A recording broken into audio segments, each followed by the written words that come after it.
അച്ഛനില്ലാ നേരത്ത് അമ്മയ്ക്കുണ്ടായ പട്ടികളെ എത്ര മനോഹരമായ മുദ്രാവാക്യം എന്നറിയാമോ? ശരിക്ക് ചിന്താ ജെറോമിന് PhD കൊടുക്കേണ്ടത് ഈ വിഷയത്തിലായിരുന്നു. വാഴക്കൊലയിലല്ല. അവർക്ക് ശരിക്കവർ വലിയ പ്രബന്ധമാണ് എഴുതിയിരിക്കുന്നത്.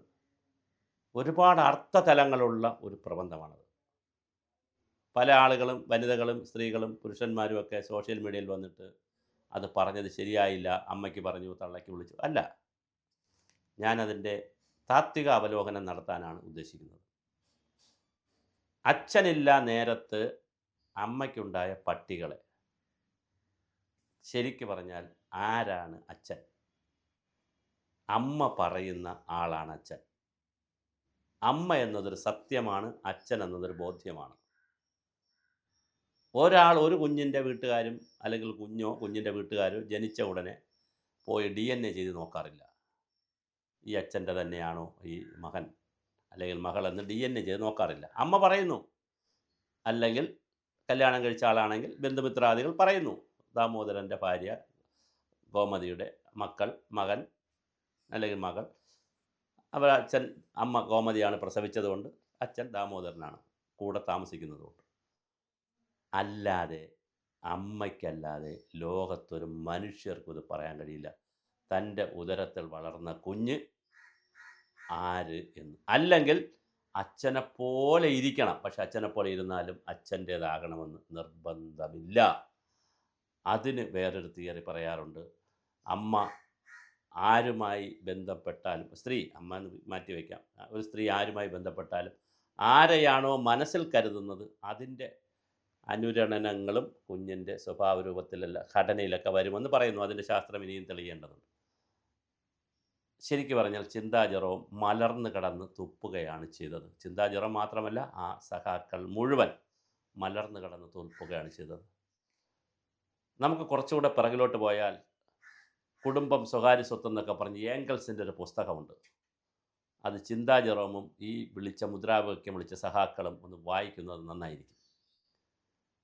ശരിക്കു പറഞ്ഞാൽ ഈ അമ്മ അച്ഛൻ എന്നൊക്കെയുള്ള സങ്കല്പം അങ്ങനെ ലോകത്തില്ലായിരുന്നു. അവിടെ മൃഗങ്ങളെപ്പോലെ ബന്ധങ്ങൾ നോക്കാതെ ലൈംഗിക ഭോഗം നടത്തിയിരുന്ന ഒരു കാലമുണ്ടായിരുന്നു. സഹോദരിയെ സഹോദരനെ, അങ്ങോട്ട് ഈ അമ്മയെ ചിറ്റപ്പനെ, അങ്ങനെ യാതൊരു രക്തബന്ധവും നോക്കാതെ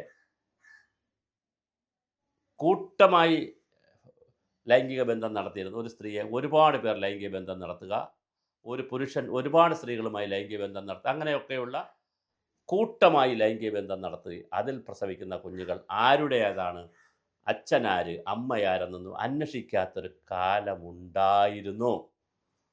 ആ കാലത്തിൽ നിന്ന് മാറി കൃത്യമായ കുടുംബം, അമ്മ, അച്ഛൻ എന്നൊക്കെയുള്ള സങ്കല്പങ്ങൾ വന്നതെങ്ങനെയെന്ന് നിങ്ങൾ പഠിക്കുന്നത് നന്നായിരിക്കും.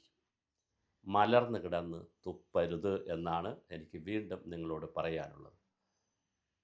കുടുംബമെന്ന സങ്കല്പത്തെ നിങ്ങൾ അംഗീകരിക്കുന്നില്ല.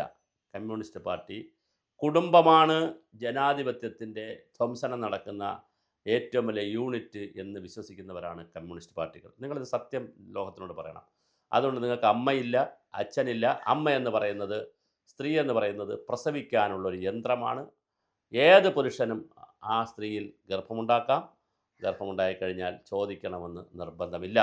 ഒരു സ്ത്രീക്ക് 5 മക്കളുണ്ടെങ്കിൽ 5 ആളുകളുടെ പുരുഷന്മാരുടേതായാലും ഒരു പ്രശ്നമുള്ളവരല്ല നിങ്ങൾ. കാരണം കുടുംബമെന്ന വിഷയത്തിൽ നിങ്ങൾ വിശ്വസിക്കുന്നില്ല. കുടുംബമാണ് ഏറ്റവും വലിയ ജനാധിപത്യ വിരുദ്ധ, മനുഷ്യൻ്റെ സ്വാതന്ത്ര്യത്തെ തടഞ്ഞു നിർത്തുന്ന, മനുഷ്യൻ്റെ അതുപോലെ തന്നെ എല്ലാ സർവതന്ത്രമായിട്ടുള്ള കാര്യങ്ങളെയും തടഞ്ഞു നിർത്തുന്ന ഒരു യൂണിറ്റാണ് കുടുംബം എന്നാണ് ബേസിക്കലി മാർക്സും ഏംഗൽസും പറയുന്നത്.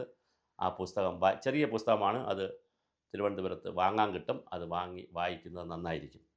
അതുകൊണ്ട് തന്നെ ചരിത്രപരമായി തന്നെ നിങ്ങൾ കുടുംബത്തെ അംഗീകരിക്കുന്നവരല്ല, അമ്മയെ അംഗീകരിക്കുന്നവരല്ല, സഹോദരങ്ങളെ അംഗീകരിക്കുന്നവരല്ല, അച്ഛൻ എന്ന സങ്കല്പത്തെ ബോധ്യത്തെ അംഗീകരിക്കുന്നവരല്ല. മനുഷ്യൻ ഭൂമിയിൽ വരുന്നത് മൃഗങ്ങളെപ്പോലെ അല്ലെങ്കിൽ മറ്റ് വസ്തുക്കളെപ്പോലെ സ്വതന്ത്രമായി വിഹരിക്കുവാനും ഇഷ്ടമുള്ള ആളുകളുമായി ലൈംഗിക ബന്ധം നടത്താനും ഇഷ്ടമുള്ള രീതിയിലൊക്കെ ഒരു ജീവിതക്രമം നടത്താനുമൊക്കെയുള്ള സ്വാതന്ത്ര്യം വേണം എന്ന് വിശ്വസിക്കുകയും അത് പറയുകയും പ്രചരിപ്പിക്കുകയും ചെയ്യുന്ന ഒരു പാർട്ടിയിൽ നിന്ന്, പാർട്ടിക്കാരുടെ യുവജന സംഘടനയിൽ നിന്ന് ഇങ്ങനൊരു മുദ്രാവാക്യം വന്നതിൽ ഒരു അത്ഭുതവുമില്ല. അത് വളരെ മനോഹരമാണ് ആ മുദ്രാവാക്യം. അത് ഓണപ്പിയാണ് ചെയ്യേണ്ടിയിരുന്നത്. ശരിക്കും ചിന്താ ജെറോം അബദ്ധം പറ്റിയെന്നാണ് പറഞ്ഞത് ചാനലുകൾ. ഞാൻ അങ്ങനെ വിളിച്ചോ എന്നറിയില്ല. മാസമായിട്ട് പോകുന്നൊരു പരിപാടിയാണ്, നിങ്ങൾ കട്ട് ചെയ്ത് കാണിച്ചു, നിങ്ങൾ മൊത്തം കാണിക്കണം, മൊത്തം വിളിക്കണമായിരുന്നു. ചിന്താ ജെറോം കുറച്ച് സമയം വിളിക്കുന്നുണ്ട്. വിളിച്ചു കഴിഞ്ഞപ്പോൾ ചിന്തയ്ക്ക് അതിലൊരു അപകടം മനസ്സിലായത്, ഒരു വനിതയായ CPMൻ്റെ സംസ്ഥാന കമ്മിറ്റി അംഗമായ ഞാൻ ഈ മുദ്രാവാക്യം വിളിക്കാൻ പാടില്ല എന്ന് ചിന്തയ്ക്ക് അപകടം മനസ്സിലായപ്പോൾ ചിന്ത വിളി നിർത്തി. പക്ഷേ ചിന്ത അത് ഓണപ്പിയണമായിരുന്നു. ചിന്ത ഒരു കാരണവശാലും അത് തള്ളിപ്പറയാൻ പാടില്ലായിരുന്നു. അങ്ങനെ പറഞ്ഞില്ല എന്ന് പറഞ്ഞിടത്ത് തന്നെ ചിന്ത നിൽക്കുക, വിളിച്ചിടത്ത് നിൽക്കുക. അതാണ് ശരിയ മാർക്സിയൻ രീതി. താങ്കൾ അത് വിശകലനം ചെയ്യണമായിരുന്നു. താങ്കൾ പറയണമായിരുന്നു EMSനെ പോലെ താങ്കൾ സംസാരിക്കണമായിരുന്നു. EMS ഇങ്ങനെയൊക്കെ പറഞ്ഞിട്ടുണ്ടെങ്കിൽ, ഇങ്ങനെയൊക്കെ മുദ്രാവാക്യം ഏത് കാര്യം പറഞ്ഞാലും വേറെയുള്ളൊരു മുദ്രാവാക്യം വിളിച്ചാലും EMSനോട് ചോദിച്ചു കഴിഞ്ഞാൽ EMS കാര്യകാരണ സഹിതം പറഞ്ഞ് ആ മുദ്രാവാക്യം ശരിയാണെന്ന് വരുത്തി തീർക്കും. അതങ്ങനെ ഒരു കഴിവുണ്ട്. അപ്പോൾ താങ്കൾ അത് അങ്ങനെ പറയണമായിരുന്നു ചിന്താ ജെറോം. തീർച്ചയായിട്ടും അമ്മ, അച്ഛൻ, ബന്ധങ്ങൾ, സഹോദരങ്ങൾ, ജ്യേഷ്ഠൻ, അനുജത്തി, ഈ ബന്ധങ്ങളുണ്ടല്ലോ, അത് തന്നെയാണ് വലിയ തടസ്സം എന്ന് പറയുന്ന ഒരു പാർട്ടിയുടെ അടിസ്ഥാന തത്വങ്ങളിലുള്ള ചിന്താ ജെറോം തീർച്ചയായും ഇങ്ങനെയൊക്കെ പറഞ്ഞില്ലെങ്കിൽ അത്ഭുതമില്ല. അതുകൊണ്ട് ചിന്താ ജെറോം കുണ്ടറയിൽ മത്സരിക്കട്ടെ, അവിടെ നിന്ന് ജയിക്കട്ടെ. അത് കഴിഞ്ഞ് ഇടതുപക്ഷം വരുമെങ്കിൽ മന്ത്രിയാകട്ടെ. മന്ത്രിയാകുകയാണെങ്കിൽ വനിതാ ശിശുക്ഷേമ സമിതിയുടെ മന്ത്രിയാകണം. അല്ലെങ്കിൽ മാതൃ ശിശു സംരക്ഷണ സമിതി വകുപ്പെന്ന് പറഞ്ഞ് പുതിയൊരു വകുപ്പുണ്ടാക്കാൻ LDF വരികയാണെങ്കിൽ താങ്കൾ പറയണം. അതിൻ്റെ അമരക്കാരിയായി താങ്കൾക്ക് വരാൻ കഴിയും. എന്നിട്ട് മാതൃത്വം, അമ്മ, അച്ഛൻ, കുടുംബ ബന്ധങ്ങൾ, ഇതിനെല്ലാം ഇല്ലാതാക്കുന്ന നൂറുകണക്കിന് ബില്ലുകൾ കൊണ്ടുവരിക. നിയമസഭയിലേക്ക് ഇത് ചർച്ച ചെയ്യണം. നിങ്ങൾ ഈ ചർച്ച തുടങ്ങി വയ്ക്കണം. സംവാദം എന്നെ കൂടി വിളിക്കണം. എനിക്ക് സംവാദം വലിയ ഇഷ്ടമാണ്. ചിന്താ ജെറോം യുവജനക്ഷേമ കമ്മീഷൻ്റെ ചെയർപേഴ്സണായിരുന്നപ്പോൾ എനിക്ക് വ്യക്തിപരമായി നമ്മൾ തമ്മിൽ സംസാരിച്ചിട്ടുണ്ട്. എനിക്ക് ശരിക്കു പറഞ്ഞാൽ ചിന്തയിൽ ഞാൻ അഭിമാനിക്കുന്നു. ചിന്ത കേരളത്തിൻ്റെയും ലോകത്തിൻ്റെയും ഭൂമിയുടെയും ഭാവി വാഗ്ദാനമാണ്. ആരും ചിന്തയെ ഒരു കുറ്റവും പറയരുത്.